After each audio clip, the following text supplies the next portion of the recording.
She didn't bark, she didn't growl, she just bit the edge of his jeans. Anne begged. That's how it started. Ethan, a 32-year-old tourist from Canada, was hiking alone through the outskirts of a small rural village. He wasn't looking for trouble, just peace. But that's when she appeared. A German shepherd, gaunt and filthy, stumbled onto the path. Her ribs showed. Her fur was matted with dirt and dried blood. But it wasn't her appearance that stopped Ethan in his tracks.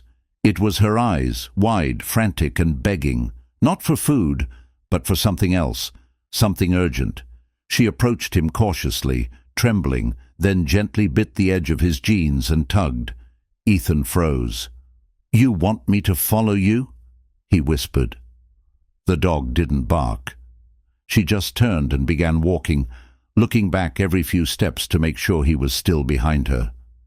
He followed her through winding trails deeper into the woods until they reached a collapsed wooden shack hidden by thick brush. The dog ran to the door and began scratching, whining low, desperate. Ethan hesitated, then pushed the door open. Inside, in the shadows, were 3 puppies, barely alive, huddled in a corner, too weak to move.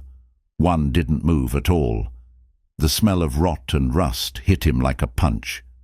There were metal cages. One was stained with dried blood. Whoever had used this place hadn't cared whether these animals lived or died. The dog, still trembling, lay beside her puppies, licking the smallest one with quiet grief. "I won't leave them here," Ethan said aloud. He wrapped the 3 surviving pups in his jacket and ran back to the village. The dog stayed at his side the entire way, limping but refusing to fall behind. At the local vet clinic, time blurred into panic. The vet, Dr. Louisa, was calm but serious. "They're severely dehydrated and malnourished," she said. "We'll do what we can, but no promises." Ethan nodded. "We fight for them, all of them." Hours passed. One puppy nearly died on the table, but with CPR and care, he took a shallow, shaky breath. The mother dog whimpered, touching her nose to his paw. That night, Ethan stayed beside her on the clinic floor. For the first time in what must have been weeks, she slept peacefully beside her puppies.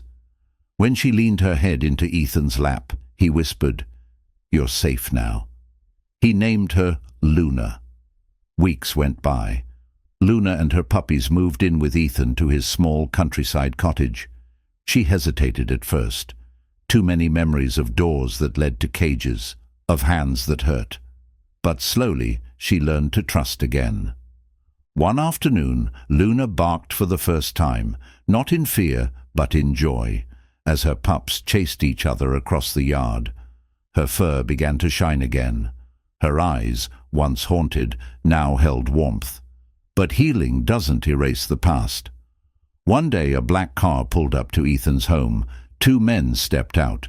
When Luna saw them, she froze, then growled. These were the ones who had left her to die. Ethan stepped outside. "She's not going anywhere," he said firmly. The men smirked. "She belongs to us." Luna stepped forward, standing between Ethan and the men. She didn't cower. She didn't shake. She dared them, and they backed down. That night, Ethan lit a fire in the hearth. The puppies slept in a pile. Luna curled beside him and let out a long, deep sigh. He stroked her ear and whispered, "You're home now for good." Sometimes all it takes is one act of kindness to save a life.